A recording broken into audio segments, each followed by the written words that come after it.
यो बड़ी कैसे हो सभी। मैं लेके आ गया हूँ एक नए एपिसोड के साथ। तो अगर ऐसा ये लोगों ने अभी तक मेरे चैनल को सब्सक्राइब नहीं किया होगा तो सब्सक्राइब कर दीजिएगा। तो अब ज्यादा बातें ना करते हुए वीडियो को स्टार्ट करते हैं। एपिसोड की स्टार्टिंग में हम फैंग को देखते हैं जो कि अपने ब्लू लोटस को शो करते हुए कहता है कि सीनियर, आपको नहीं लगता कि जो मेरे मूव्स है वो काफी ज्यादा पावरफुल है। और ये देखने के बाद जो इंसिस्टर चेन्नई होते हैं वो बहुत ही ज्यादा गुस्सा होते हुए कहते हैं कि बेवकूफ बच्चे कहेंगे, तुम इतने ज्यादा पागल मत बनो। लेकिन तभी हम झाड़ी के बीच में एक चीज को देखते हैं जो कि बहुत ही ज्यादा भयानक लग रहा होते हैं। हमें बताते हैं कि जो फैंग का क्यूआई है उसने बहुत ही ज्यादा पावरफुल बीइंग को गुस्सा दिला दिया है। और फिर हम देखते हैं वो जितनी भी ब्लैक एनर्जी होती है वो एक जगह पे इकट्ठा होने लगती है। और फिर हम देखते हैं वो एक इंसान में बदल जाता है। और ये आवाज सुनने के बाद जो फैंग और इंसिस्टर चैन होते हैं वो पीछे की तरफ मुड़ते हैं और वो दोनों एक साथ कहते हैं कि आखिरकार ये साउंड कैसा था। और हम देखते हैं जो फैंग होता है वो जैसे उस चीज को देखता है तो हम देखते हैं उसके दिमाग के तो पूरी तरह से तोते उड़ जाते हैं। और फिर हम जब सामने की ओर देखते हैं तो हम एक लड़की को देखते हैं जो कि ब्लैक ड्रेस में होती है और वो एंसेस्टर चैन और फैंग को देख के कंफ्यूज हो रही होती है। हम देखते हैं जो फैंग होता है वो बहुत ही ज्यादा खुश होते हुए एंसेस्टर चैन से कहता है कि अरे वाह, एक लड़की यहाँ पे सच में अपीयर हो गई। और ये देखने के बाद जो एंसेस्टर चैन होते हैं वो भी सोचते हुए कहते हैं कि ये तो बहुत ही ज्यादा अजीब बात है, मैं यहाँ गॉड्स अबेंडेड वैली में 3005 सालों से हूँ। मैं ऐसा पहली बार देख रहा हूँ कि कोई मॉन्स्टर एक ह्यूमन में बदल गई है। फिर हम देखते हैं जो फैंग होता है वो बहुत ही ज्यादा खुश होते हुए उस लड़की के पास जाने लगते हैं और वो कहता है, मेरी ड्रीम लवर सच में अपीयर हो गई है, अब मैं और भी ज्यादा सिंगल नहीं रहूंगा, मेरे पास भी कोई होगी जो मेरे से प्यार करेगी। लेकिन जैसे ये फैंग उस लड़की के बहुत ही ज्यादा करीब चला जाता है हम देखते हैं वो जो लड़की होती है वो फैंग के फेस पे एक बहुत ही ज्यादा जोरों का पंच मारती है, जिसकी वजह से जो फैंग होता है वो बहुत ही ज्यादा दूर जाके गिरता है। और हम देखते हैं उसके नाक से ब्लड भी निकलने लगता है। फिर हम देखते हैं जो फैंग होता है वो बहुत ही ज्यादा गुस्से से आग बबूला होने लगता है और उस लड़की के ऊपर चिल्लाते हुए कहता है कि तुम तो बहुत ही ज्यादा गर्म दिमाग की लड़की हो। वो जैसे ही ये बात कहता है कि हम देखते हैं वो जो लड़की होती है वो फैंग के ऊपर अपने पैरों से अटैक करते हुए कहती है कि तुम्हारी ऐसा कहने की हिम्मत कैसी हुई है, अब तुम मरो। और हम देखते हैं जो फैंग होता है वो उससे बहुत ही ज्यादा बाल बाल बचता है। फिर हम देखते हैं वो उस लड़की के ऊपर चिल्लाते हुए कहता है कि तुम्हें पता नहीं है कि डोमेस्टिक वायलेंस करना बहुत ही ज्यादा गलत होता है। हम देखते हैं फिर जो फैंग होता है वो भी अपने ब्लू लोटस से उस लड़की के ऊपर अटैक करने के लिए रेडी हो जाता है और उससे कहता है, मुझे फोर्स मत करो फाइट करने के लिए। लेकिन हम देखते हैं जो लड़की होती है वो ये देखने के बाद बहुत ही ज्यादा हैरान हो जाती है और वो घबराते हुए कहती है, अरे नहीं, ये तो बहुत ही ज्यादा गलत हुआ, वो दोनों के दोनों तो मेरे से बहुत ही ज्यादा स्ट्रांग है। फिर हम देखते हैं वो अपने दोनों हाथों में स्किल को एक्टिव कर लेती है, जिसकी वजह से हम देखते हैं उसके हाथों से बहुत ही ज्यादा बड़े बड़े मकड़ी के जाले निकलते हैं और उन जालों को वो एंसेस्टर चैन और फैंग के ऊपर छोड़ देती है जो कि सीधा उन्हें जाकर लगते हैं, जिसकी वजह से वो बहुत ही ज्यादा हैरान होते हुए कहते हैं कि ये क्या, आखिर ये स्पाइडर वेब कहाँ से आया। और ये सुनने के बाद जो एंसेस्टर चैन होते हैं वो फैंग से कहते हैं कि आखिरकार तुम इतना ज्यादा बात क्यों कर रहे हो, वो तो सिर्फ अकेली है। फिर हम देखते हो वो लड़की को जो कि वहां से भागते हुए कहती है कि तुम दोनों यहीं पे रुकना जब तक कि मैं स्ट्रांग नहीं बन जाती। और ये सुनने के बाद जो फैंग होता है वो कहता है, आखिर ये लड़की करना क्या चाहती है, इसका प्लान क्या है और ये यहाँ से भाग क्यों रही है। और ये सुनने के बाद ये जो एंसेस्टर चैन होती है वो फैंग से कहते हैं, कुछ देर पहले जो तुमने स्पाइडर्स मारे थे शायद ये उनका बदला लेना चाहती है, लेकिन इसे पता चल गया कि हम दोनों इससे बहुत ही ज्यादा स्ट्रांग है तो इसीलिए अभी यहाँ से भाग रही है और ऐसा सिर्फ मॉन्स्टर से करते हैं। लेकिन तभी हम देखते हैं जो ग्राउंड होता है वो बहुत ही ज्यादा तेजी से हिलने लगता है, जिसकी वजह से जो फैंग होता है वो कहता है कि सीनियर, आखिर इस बार क्या हो रहा है। और ये देखने के बाद जो एंसेस्टर चैन होते हैं वो कहते हैं कि अरे वाह,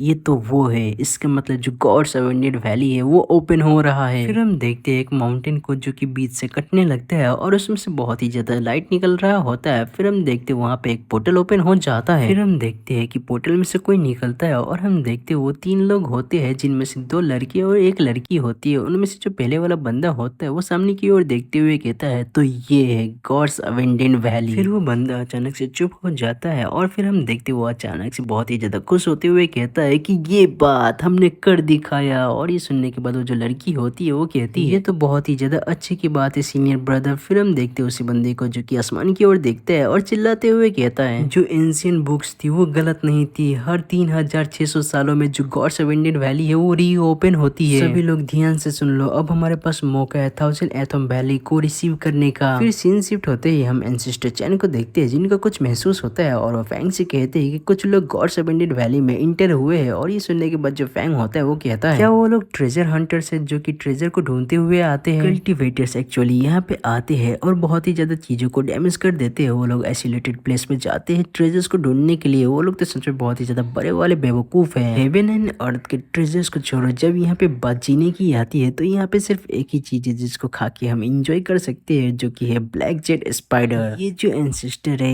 इन्होंने 3000 सालों से मीट के टुकड़े को टच तक नहीं किया है, लेकिन आज मैं फाइनली कुछ मीट को खा सकता हूँ। ये सभी बातें एंसेस्टर चैन की जैसे ही फैंग सुनता है तो वो अपना चेहरा बहुत ही ज्यादा अजीब सा कर लेता है और वो बहुत ही ज्यादा झिझकते हुए एंसेस्टर चैन से कहता है सीनियर कि आप श्योर हो कि आप इसे खाने जा रहे हो। और ये बात जैसे एंसेस्टर चैन सुनते हैं तो वो तो बहुत ही ज्यादा गुस्सा हो जाते हैं। वो पहले तो फैंग को एक पीस देते हैं जो कि पका हुआ होता है, उसके बाद बहुत ही ज्यादा गुस्से से चिल्लाते हुए कहते हैं तुम बेवकूफ बच्चे कहीं कि ये जो चीज है ये बहुत ही ज्यादा टेस्टी होता है। इसका जो टेस्ट है वो सी लाइम क्रैब जितना ही टेस्टी होता है। एंसेस्टर चैन की ये सभी बातें सुनने के बाद जो फैंग होता है उसका चेहरा बहुत ही ज्यादा अजीब सा हो जाता है और वो कहता है क्या सच में लोग ऐसी चीजों को खा के इंजॉय करते हैं? लेकिन हम देखते हैं जब वो उस चीज को खाता है तो हम देखते हैं वो चीज उसे बहुत ही ज्यादा टेस्टी लगता है और वो बहुत ही ज्यादा खुश होते हुए कहता है कि वाओ इसका जो टेस्ट है वो तो बहुत ही ज्यादा अमेजिंग है। फिर एंसेस्टर चैन उसे कहते हैं कि देखा मैंने कहा था ना कि ये बहुत ही ज्यादा टेस्टी होता है। फिर जो फैंग होते है वो एंसेस्टर चैन से कहता है कि सीनियर मैं सोच रहा था कि ये जो गॉड्स अबेंडेड वैली है वो बहुत ही ज्यादा डिसोलेट है, तो क्यों ना हम इस जगह को छोड़ के चले जाएं। लेकिन हम देखते हैं जो एंसेस्टर चैन होते हैं वो फैंग की बातों का कुछ भी जवाब नहीं देते हैं। लेकिन तभी हम देखते हैं कोई उन दोनों का खाना छीनते हुए कहता है कि ये इस जगह को छोड़ के कहीं नहीं जा सकता है। और हम देखते हैं वो और कोई नहीं बल्कि वही लड़की होती है। लेकिन इस बार जो फैंग होता है वो भी बहुत ही ज्यादा गुस्से में होता है और उस लड़की के ऊपर चिल्लाते हुए कहता है तुम फिर से आ गई, तुमने तो कहा था कि तुम स्ट्रॉन्ग बनने के बाद आओगी, लेकिन तुम तो बहुत ही ज्यादा जल्दी आ गई। इतने ज्यादा जल्दी तो तुमने कुछ प्रोग्रेस भी नहीं किया होगा। लेकिन हम एंसेस्टर चैन को देखते हैं जो कि फैंग से बहुत ही ज्यादा गुस्से में होते हैं और उस लड़की के ऊपर वो चिल्लाते हुए कहते हैं कि आखिर तुम्हारी हिम्मत कैसे हुई मेरे फूड को छीनने की? क्या तुम्हें मरने की इच्छा हो रही है? और हम देखते हैं जो एंसेस्टर चैन होते हैं वो जल्दी से उसके ऊपर अटैक करने के लिए जाने लगते हैं। लेकिन हम देखते हैं जो फैंग होता है वो उन्हें रोक लेता है और कहता है कि नहीं नहीं रुको रुको रुको। फिर एंसेस्टर चैन को रोकने के बाद वो उस लड़की से पूछते हुए कहता है आखिर तब तुम्हारा ये कहने का मतलब क्या था कि सीनियर इस जगह को छोड़ के नहीं जा सकते हैं? फिर वो लड़की आराम से उस स्पाइडर को खाते हुए फैंग से कहती है ये यहाँ पे सील्ड है, जब तक जिसने सील्ड किया है या फिर उससे भी बहुत ही ज्यादा स्ट्रॉन्गर कोई इसके सील्ड को ओपन नहीं कर देता है तब तक ये इस जगह को छोड़ के नहीं जा सकता है। मुझे डर है कि वो जो पर्सन होगा वो पहले ही एक गॉड बन गया होगा। और उस लड़की की ये सही बातें सुनने के बाद जो फैंग होता है वो एंसेस्टर चैन से कहता है कि सीनियर उसने कहा कि सिर्फ वही पर्सन आपको बचा सकता है जो कि एक गॉड बन गया हो, तो क्या आप मुझे बता सकते हो कि मैं आखिरकार एक कैसे गॉड बन सकता हूँ? और फैंग की ये सही बातें सुनने के बाद जो एंसेस्टर चैन होता है वो बहुत ही ज्यादा गुस्सा हो रहे होते हैं और वो बहुत ही ज्यादा चिढ़ते हुए कहते हैं कि बेवकूफ कहीं कि क्या तुम्हें पता भी है कि तुम क्या कह रहे हो? लेकिन ये जो हमारा एपिसोड था वो यहीं पे खत्म हो जाता है। आशा करता हूँ कि आप सभी लोगों को ये नया एपिसोड पसंद आया होगा और कमेंट करके मुझे जरूर से बताइएगा कि ये नया सीरीज आप सभी लोगों को कैसा लग रहा है। और जाने से पहले आप सभी लोग मेरे सेकंड चैनल और गेमिंग चैनल को भी सब्सक्राइब कर दीजिएगा, जिनका लिंक मैंने डिस्क्रिप्शन के अंदर दिया है, तो जरूर से उन दोनों चैनल को भी सब्सक्राइब कर दीजिएगा। तो फिर मिलते हैं जल्दी फिर किसी और नए वीडियो के साथ, तब तक के लिए टाटा बाय बाय।